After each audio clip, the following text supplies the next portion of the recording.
देखिए, इससे पहले वाले वीडियो में हमने भाग 1 में ही आपको बता दिया है जय प्रक्रम क्या होता है और जय प्रक्रम के बाद स्वपोषण क्या होता है, परपोषण क्या होता है, मृतजीवी क्या है, परजीवी क्या है, अमरबेल क्या है, उसके बाद जू कैसे हैं, जोक क्या है, किसमें कौन आएगा, मरे हुए जीव जंतु क्या है, पेड़ पौधे अपना भोजन कैसे बनाते हैं, प्रकाश संश्लेषण कैसे होता है, सारा कुछ मैंने बता दिया। आज इस वीडियो में हम बात करने वाले हैं क्या, मनुष्यों में पोषण कैसे होगा, मनुष्य अपना पोषण कैसे करते हैं। तो देखिए, कहीं ना कहीं हमें ऊर्जा चाहिए तो उसके लिए हमें भोजन करना पड़ेगा, तो भोजन खाएंगे तो कहीं ना कहीं पाचन होगा। तो मनुष्यों में पोषण हम समझते हैं कहाँ से, पाचन से। तो देखिए, इसमें समझना है कि पाचन तंत्र क्या है, पाचन क्या है, कैसे कैसे सारा हमारा शरीर काम करता है।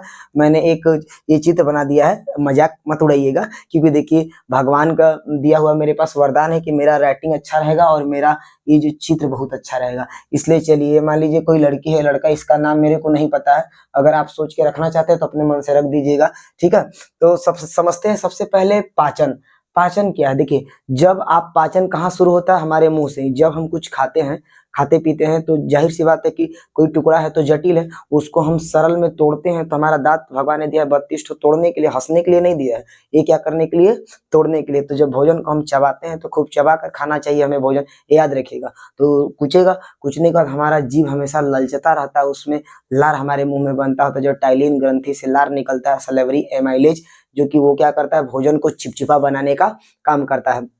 तो जैसे ही कुछ खाएंगे, दांत तोड़ेगा, जीभ उसको क्या करेगा, खाते हैं तो उसको जीभ क्या करेगा, जीभ मिलाएगा अच्छे से, इधर उधर से बटोर के अच्छे से गोलिया गोलिया एकदम लुगदी बना देगा। जैसे कि कोई गीला आटा सान नहीं देते हैं लुगदी, वैसा हो जाता है, ताकि क्रमानुकुचन के अनुसार धीरे धीरे धीरे धीरे एसोफेगस के रास्ते भोजन सरक जाए नीचे, ठीक है। अचानक से गिर जाएगा तो एकदम घाव लग जाता है आमाशय में, इसलिए ऐसा होता है, ठीक है। भगवान बहुत चालाक था, पता नहीं कौन यूनिवर्सिटी से पढ़ा था।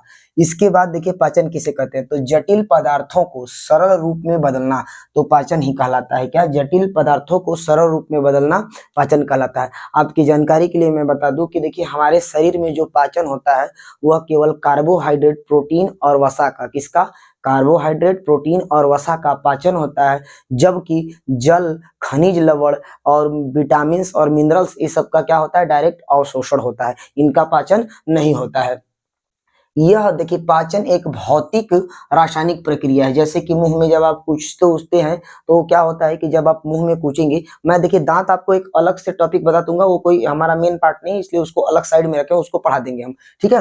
लेकिन यहाँ पे समझते हैं कि यह एक भौतिक रासायनिक प्रक्रिया, फिजियोकेमिकल प्रक्रिया है, क्योंकि इसमें आप कूचते हैं तो भौतिक हो गया और फिर रासायनिक हो जाता है, अंदर जाके पचता है। तो इसका मुख्य कार्य क्या, देखिए, भोजन पचाने के जो पाचन का मुख्य कार्य होता है, ऊर्जा शरीर में बनाना। अब देखिए, हम जानते हैं, जैसे कि आप बताइए, आप कुछ जैसे सिस्टम लाते हैं तो कई चीज को जोड़ के एक नया चीज बनाते हैं। जैसे आपका घर बनाते हैं, उसमें ईट उट और उसके बाद मसाला, गिट्टी, बालू सब जोड़ के एक घर तैयार करते हैं, तो उसके लिए एक सिस्टम तैयार करते हैं ना। तो हमारे शरीर में भी पचाने के लिए एक सिस्टम चाहिए, उसी सिस्टम को हम लोग बोलते हैं डाइजेस्टिव सिस्टम, पाचन तंत्र। शरीर के कुछ अंगों का समूह जो पाचन में भाग लेते हैं, शरीर के कुछ अंगों का, ऐसा हमारे शरीर का कुछ अंगों का समूह जो पाचन में भाग लेगा, उसको हम लोग क्या बोलेंगे, पाचन तंत्र बोलेंगे। पाचन तंत्र पूरा क्या होता है, आहार नाल होता है। देखिए, आहार नाल, जैसे आहार का मतलब था भोजन, नाल का मतलब एक नली पूरा। तो हमारे शरीर में तो आप देखेंगे कि एक नली है, लगभग कितनी, तो 9 मीटर उसे, या 32 फीट बोल सकते हैं। ये हमारे शरीर में पूरा आहार नाल, मुंह से लेकर एकदम पूरा गुदा द्वार तक क्या है, आहार नाल फैला है, जो कि 9 मीटर लगभग होता है, ठीक। और क्या है, पाचन के समय कुछ पाचक ग्रंथियां भी भाग लेती हैं। ऐसा नहीं कि पाचन में केवल यही जो पाचन तंत्र है, यही अंग कुछ भाग ले लेंगे और उसके बाद कुछ नहीं, कुछ ग्रंथियां भी भाग लेती हैं। उसको मैं यहाँ पे अभी लिखा देता हूँ। पहले इनको समझते हैं, क्या बात है, यहाँ इनका मैटर है। देखिए, जो भी है, राजकुमारी है, राजकुमार है। देखिए, मुंह जो होता है, मुंह एक खाली जगह है और पाचन इसी जगह से स्टार्ट होता है। मैंने जैसा कि पहले ही बताया आपको, तो इसी को बोलते हैं क्या, मुख गुहा। गुहा का मतलब खाली जगह, तो भोजन इसमें रखेंगे तो इसको इंग्लिश में बोलते हैं बकल कैविटी, या इसी को बोलते हैं क्या, ओरल कैविटी भी आप बोल सकते हैं। कैविटी का मतलब गुफा की तरह है, तो वकल कैविटी या ओरल कैविटी। खाना जब यहाँ से कोई व्यक्ति ले जाता है, तो यहाँ से ले जाएगा, तो देखिए यहाँ से जब उतारेंगे तो ये यहाँ पड़ता है ग्रसिका। क्या पड़ता है, ग्रसिका या ग्रास्ट नली, इसी को बोलते हैं इंग्लिश में एसोफेगस। हिंदी और इंग्लिश दोनों समझते चलिए। फिर धीरे धीरे हमारा खाना कहाँ आता है, ये डायफ्राम है, आपको पता, सांस लेने में, श्वसन में बता देंगे आपको। फिर इसके बाद खाना आता है नीचे कहाँ, आमाशय, जो कि जे के आकार का होता है। ये क्या होता है, आमाशय। खाना यहाँ पे आमाशय में आएगा और आमाशय से होते हुए कहाँ, हमारे छोटी आंत में जाता है, और छोटी आंत से बड़ी आंत, और बड़ी आंत से सीधे क्या, गुदा द्वार, गुदा द्वार मलाशय में, मलाशय से सीधे गुदा द्वार से क्या होता है, खाना बाहर निकल जाता है। तो मैं कुछ नाम लिखा हूं, जैसे इधर अपना लीवर है, और लीवर यकृत है, यकृत एक पाचन क्या है, ग्रंथि है। Just 1 minute. ये क्या कहता है, जो अपना यकृत है, इसमें एक ग्रंथि पाई जाती है जिसको हम लोग क्या बोलते हैं कि पित्त, पित्त जिसको हम ब्लेडर बोलते हैं, और इसी में से एक पित्ताशय होता है जिसमें पित्त का निर्माण कौन करता है, अपना लीवर, और इसी में पित्ताशय गाल ब्लेडर में इकट्ठा होता है। इसके साथ साथ अमाशय और इसके बगल में अग्नाशय होता है, और यहाँ से भोजन आते आते छोटी आंत में पूरी तरीके से पाचन भोजन का हो जाता है, और बड़ी आंत के रास्ते ले जाते हुए उससे मलाशय से होते हुए एनस के रास्ते बाहर निकल जाता है। अब इसको हम समझ लेते हैं। देखिए, इसको ए वाला जो भाग है इसको हम लोग बोलते हैं क्या, क्षुद्रांत, क्षुद्रांत। अब क्षुद्रांत जो होगा छोटी आंत के, तो छोटी आंत के 3 भाग होते हैं कि एक ग्रहणी होता है, और एक क्या होता है, ग्रहणी के बाद होता है अग्र क्षुद्रांत, और उसके बाद क्षुद्रांत, जिसको हम क्या बोलते हैं, डेडुनम, जेजुनम और इलियम। और वैसे ही एक बृहदांत जिसको हम बड़ी आंत बोलते हैं, बड़ी आंत के भी 3 भाग लगभग आपको देखने को मिल जाते हैं। बाकी उसके बाद अलग अलग डिवाइड करके तो पढ़ लेंगे हम कि अधनाल क्या होता है, उसमें बृहदांत क्या होता है, ये सब आगे समझेंगे, ठीक है। तो आप यहाँ से एक बार इसका एक स्क्रीनशॉट लीजिए। आई होप कि आपको इतना समझ में आ गया होगा कि ये सब क्या है, और इतना ही इसको हम एक एक करके डिटेल में पढ़ेंगे, ठीक। तब तक आप इसे एक बार उतार लीजिए, समझ में आ गया होगा आई होप कि, ठीक है, ठीक, उतर गया। अब देखिए, इसके बाद जो होता है हम समझ लेते हैं कि अपना जो पाचन तंत्र है किन किन चीजों से कैसे कैसे मिलकर बना।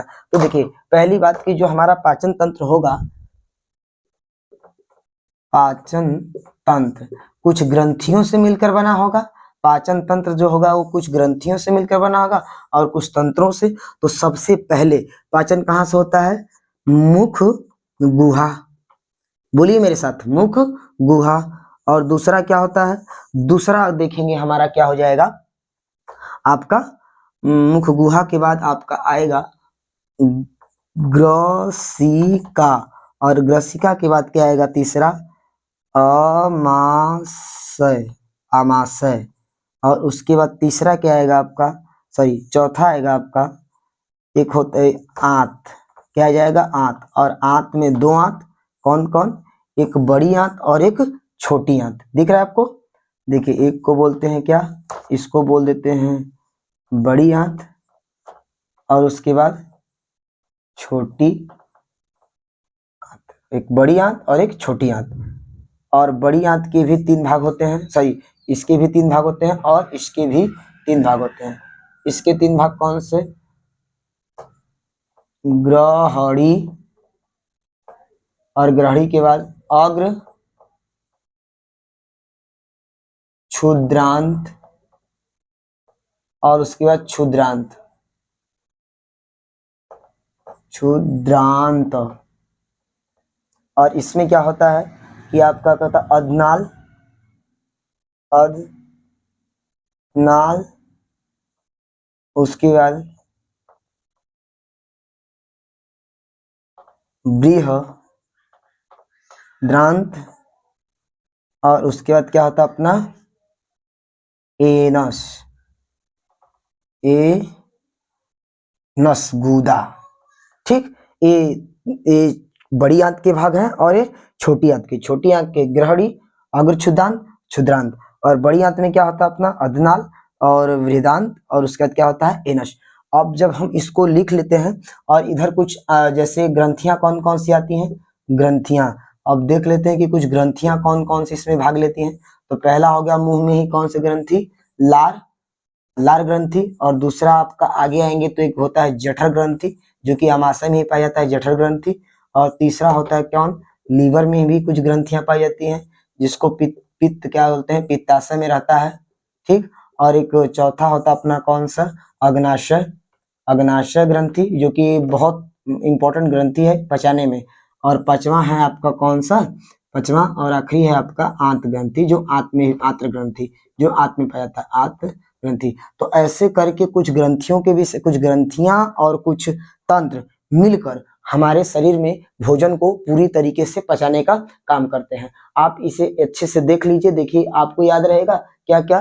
पहले यहाँ से मुख गुहा से आएंगे ग्रसिका या ग्रासनली से बोलते हैं, फिर यहाँ से आएंगे तो आपका हो जाएगा आमाशय, आमाशय के बाद छोटी आंत, और छोटी आंत के बाद बड़ी आंत, बड़ी आंत के बाद क्या आपका गुदा द्वार, और गुदा द्वार के रास्ते बाहर निकल जाएगा। और आपको ए पहले उतारिए, स्क्रीनशॉट लीजिए, ठीक है। अब इसके बाद क्या होता है, मैं आपको अगर दिखाऊं तो यहाँ पे पाचन का जो क्रिया अगर देखेंगे तैयार होगा तो कुछ इस प्रकार से हम लोग पढ़ेंगे। जैसे पाचन में सबसे पहले क्या करता है, अंतःग्रहण, क्या